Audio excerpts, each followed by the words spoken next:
What's up, everybody? My name's Mason. Last time I posted was the last SPD day I did before I got my lumbar discectomy. Now, if you've clicked on this video, you're probably in the same situation that I was before my surgery. You're wondering what it's going to be like, how's the recovery, is the recovery good, are you going to have a good experience, bad experience, and I'm going to shed some light on that subject for you. And I'm also going to give you my complete story on lumbar discectomy from the injury, the day that I got herniated disc, and all the way up until now, my recovery and how I'm doing so far. Keep in mind during the entire duration of the story, the diagnosis, the injury, the problem is a herniated disc. I'll be going through many other potential causes for what my symptoms were, but at the end of the day, it was a herniated disc from day one all the way up until I got the surgery. All right, so just keep that in the back of your mind while I'm telling this story. I was running collegiate track. It was the first outdoor meet of the season.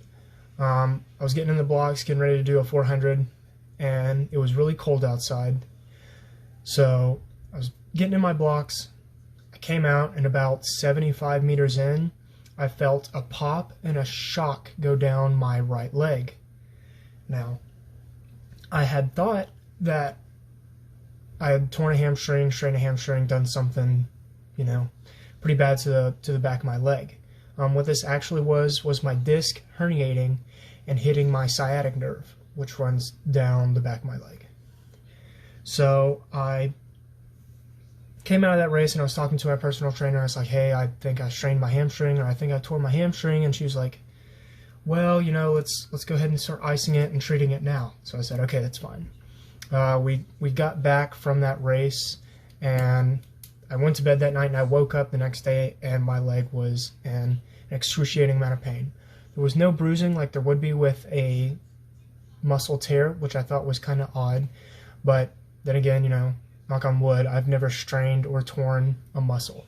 The following 2 months that I had left at school, I spent doing physical therapy type stuff for a strained hamstring, which, keep in mind, I did not have a strained hamstring. It was a herniated disc. Every time I would feel like I was making progress, I would try to jump back into running full speed and end up re-injuring myself or hurting that leg again. And it was very frustrating because I couldn't actually compete. I did a whole 75 meters of my first outdoor meet of my first collegiate season, so you can imagine that was pretty frustrating that I wasn't able to compete. But I figured, hey, there's more seasons to come. So going into the summer, I'm still having this kind of leg pain, and also my right outer calf is starting to go numb, and I'm not really able to feel the toes on my right foot anymore. So this was obviously a little concerning to me, but at the time I was usually able to stretch it out, shake it out, and then I would kind of regain a little bit of that feeling, and I would just move on with my life. So that whole summer I didn't really address the problem. I wouldn't stretch my right hamstring because I couldn't, because of the pain I was experiencing.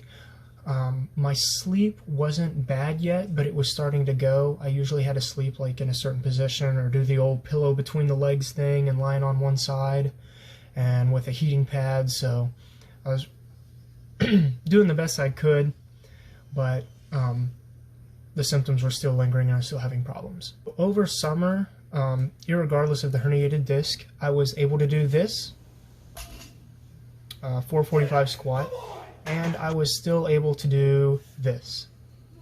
It's a 615 deadlift. So obviously the disc hadn't put me in a position where it had stopped me from doing the things that I like to do, which is lifting and running, but it was still pretty painful to accomplish nonetheless. I'd say of those two movements, the deadlift was probably one of the harder ones, and we'll get to that again later. But the squatting was okay. It was a little bit more tolerable. So whole summer goes by, and I'm still having this problem, right? I know two things. Can't feel my toes in my right outer calf, and it hurts to extend my leg. And so I'm researching, I'm going around on YouTube, and I find these guys. They're called the 2 best physical therapists on the internet. I'll try to link their channel in my description if you're interested in checking them out. And another tool I used was a nerve distribution chart, which I should be able to put that up here. But that basically explains where all the nerve endings run and which part of the spinal cord they're associated with. So as you can see, since mine was at the right outer calf, that's the L5-S1 area, and which is associated with the sciatic nerve branch. So moving forward, I go back to school, and this is where things start to get pretty challenging. The school I was attending at a time was pretty physically demanding compared to most other colleges, and so that put a lot of extra stress on my body and made my symptoms get a lot worse much quicker. The first month, I would say, things started getting really bad. I couldn't sit down to study more than a couple hours, and then sleeping was also pretty not fun, or at least waking up from sleeping. One night I'm out studying and I can't sit anymore. It's too painful. I've sat down for about 30 minutes, tried to get some work done, but there's just the radiating pain that's running down from my right upper hip down to my toes is just pain beyond what I can tolerate. I decided to go visit the campus nurse. And so I approached this nurse and I was like, hey, I think I have a herniated disc. And she's like, okay, well, why do you think you have a herniated disc? And I was like, can't sit still, I'm having pain from my right butt cheek all the way down to my toes. And she's like, okay, well, do you have any back pain? And I was like, no. And she goes, okay, well, typically people who have a herniated disc have back pain. And I was like, well, I also thought over the summer that I might have had piriformis syndrome. And she goes, well, that could be a probable cause. Have you tried massaging that muscle or working it out? And I was like, no, I haven't, but I can start to do that. So she sent me home with ibuprofen and Tylenol. Ibuprofen being an NSAID, so it's going to be an anti-inflammatory, hopefully calm down everything that's happening on the disc so it's not pushing on the nerve anymore. And then Tylenol as just a general pain relief. This was probably a huge mistake, and I'll get to that later. So I go back. Ibuprofen and Tylenol are working A-OK. I'm studying, doing my thing. I go back to my room, carry on with life. I'm trying to, assess myself for this piriformis syndrome, which she thought I had. And I'm kind of massaging the area. My friend had a massage gun. One night I got so frustrated with myself that I just dug it into my leg until it was bruised. Probably not the best idea because A, it didn't offer any relief, and B, it actually kind of made it worse. So, not piriformis syndrome. Fast forward to October. I was a part of a powerlifting club at the school, and we had a meet, and it was October 2nd, I believe. So that morning, I woke up, had my big breakfast of Pop-Tarts, Tylenol, and ibuprofen, and I made my way over to the gym where I started warming up to have this meet. Everything was going fine. Squatted 424 in competition and benched 275 in competition. Then we got to the deadlift. I was supposed to open with a Tennessee state record of 551. I got up to the platform and missed the lift. I dropped the weight, fell forward, got off balance. I said, no big deal. So I went ahead and bumped up the weight to 575. And I got up to the bar to pull it, and I couldn't lock it out. My right leg would turn off right as I got to the top of my deadlift, so I couldn't stand all the way up. My right leg just quit. In powerlifting, you get 3 attempts. So on my 3rd attempt, I go up there, and I try to pull it, same thing happens. I drop the weight. That means that I have bombed out of the meet. I don't score, I don't rank, nothing happens. That means that meet was for nothing. I went outside of the gym, and I'm not gonna lie, I cried. I was frustrated at myself. I was frustrated at my body. After that, I was like, okay, I've got to get this fixed. And so I go back to the campus nurse, and I'm like, hey, you've given me all this stuff, and it's still not helping. I think I have a herniated disc, and I would like to see a doctor. So they send me to a doctor, pretty close to campus, and this guy wasted 3 months of my time. I get there and I tell him, you know, all of my story that I've told you up until now. And he goes, so you think you strained your hamstring? Well, I think that your hamstring healed incorrectly over the sciatic nerve, and that's what's giving you all the problems. And I said, well, you're the doctor, so I guess you're right. He was like, keep taking those pain medications, and we're going to prescribe you some physical therapy. I said, this is great. For the first time, I'm excited because I think I can get rid of this pain and get to finally move on with my life. I go to physical therapy, and I start doing all these exercises, and things improve marginally. I notice that my best days in physical therapy are when I take the most ibuprofen and Tylenol before I go into the session, which is not good.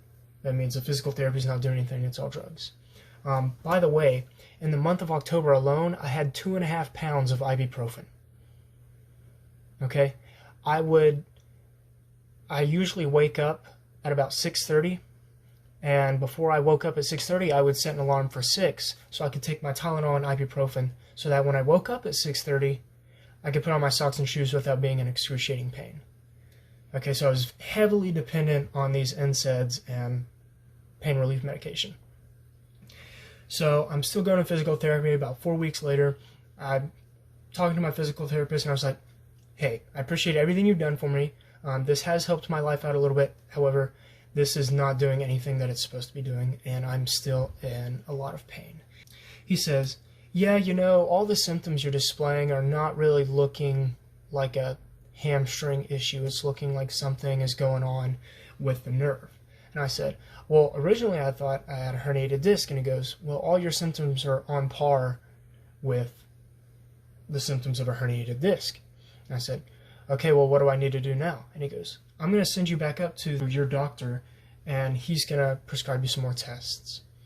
So I go back to him, and he gives me another x-ray, because before you can get an MRI, you have to get an x-ray. So he gives me another x-ray, and then I go home for Thanksgiving break. After I come back from Thanksgiving break, I finally get an MRI scheduled, get that out of the way, and then I look at the results, and what do you know? There's a herniated disc, and I'll probably put that up for you right now. You can see where it's kind of bulging out compared to those other discs. So I finally know what has been giving me problems all along. It's exciting, but also now I've got the problem of having a herniated disc, and what am I going to do with this now? So I go back home for Christmas because that semester's over. When I went home for Christmas break, I saw my primary doctor back home, and he recommended just getting a general cortisol shot to help with the inflammation. And I had my girlfriend drive me to the doctor's office at the time because the shot was going to go in my glute. So I go there, I get the shot, and I sit back down in her car, and, you know, I'm almost in tears because for the first time in a very long time, I've been able to sit in a vehicle without being in a lot of pain. So that's very exciting for me. While I'm getting in touch with this spine surgeon, the whole time this cortisol shot is slowly wearing off. It only lasted about 3 weeks for me. The first week being one of the best weeks that I've had in a long time. I was actually able to sleep and kind of do what I wanted to and work my way back into the gym some. And I see a spine specialist, and he's like, so I was looking at your disc here, and on a scale of 1 to 10, your disc is at about a 3 right now.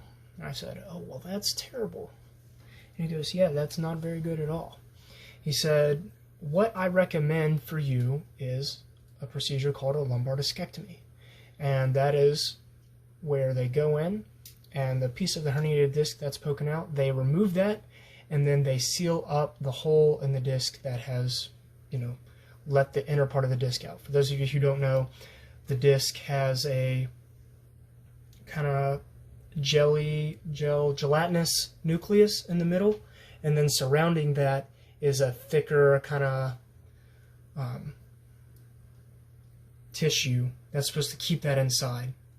And think about it like a jelly donut.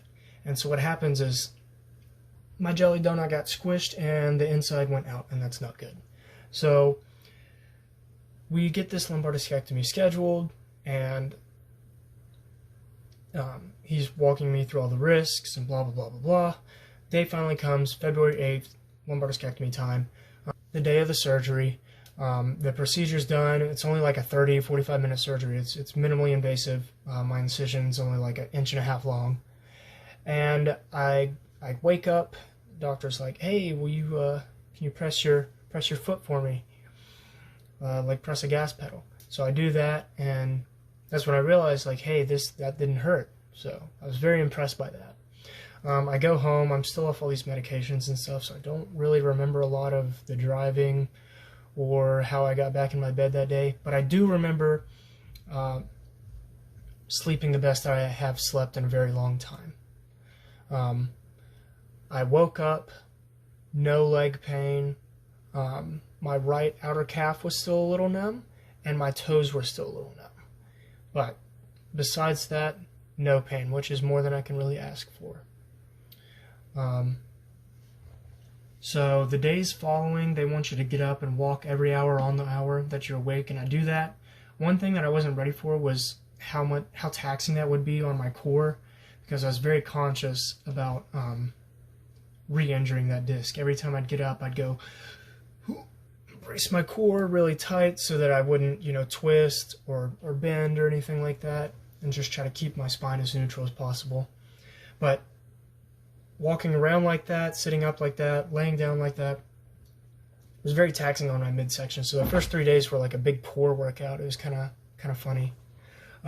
So after 2 weeks, I go back to the doctor for my 2-week post-op, and he was like, hey, everything's healing all right, and we're going to go ahead and schedule you some physical therapy. And I have this lingering resentment towards physical therapy because of my last experience where it didn't really do anything, but this time I was a little bit more hopeful about the results. And the physical therapists that I saw were extremely helpful and getting me back into doing what I was doing before the surgery. So after 6 weeks from the surgery, you're clear to do whatever. The piece of advice he told me was, you only have so much tread on your tire, and to use it wisely. So I said, all right. Personally, I value being able to lift and go to the gym and be active right now more than I really value being able to walk when I'm 50. And he also told me that a lumbar discectomy is kind of a short-term solution to a long-term problem. In my case specifically, because my disc is dehydrating, and I'll get to potential solutions for that later. I started going back to the gym, squatting, deadlifting, benching again, and everything was going fine. 60 days after my surgery, I was able to deadlift 500 pounds again, and then 3 months after my surgery, I hit my first 405 squat. These are my best lifts to date since my back surgery. Here's a 545 deadlift, and here is a 405 squat. So obviously I think the surgery went pretty well. So as far as my future goes, with the dehydrating disc, the outer part of that disc that I talked about is slowly withering away and leaking out that inner portion. It's getting thinner and thinner and thinner. Eventually it will be like a freaking Lay's potato chip for a disc. Obviously that's not good and can cause me a lot of pain in the future, but there are ways to fix it. One is a spinal fusion, which I'm not very keen on. What they do is they take the vertebrae below and above, so in my case is my L5 and my S1, and they put like a bone stent in it. Boom. And so now those discs don't get to move because there's a bone keeping them in place. Not very keen on that one. My next option is stem cell therapy. Stem cell therapy is a great tool. It's very successful, The only problem is that it's very expensive and it's not covered by insurance. It would be about 10 grand out of pocket for me. Don't have that kind of money. So I'm looking for ways around these, and I come across a peptide called Female Peptide Receptor 1. And this has pretty promising results. Only problem is it's kind of new and can be pretty difficult to get your hands on. But I've not taken it yet. I'm still kind of doing my own research and consulting other people about how effective it may be. But for the meantime, that is where I'm at, and that's been my whole story. So, without further ado, let's get into the gym portion.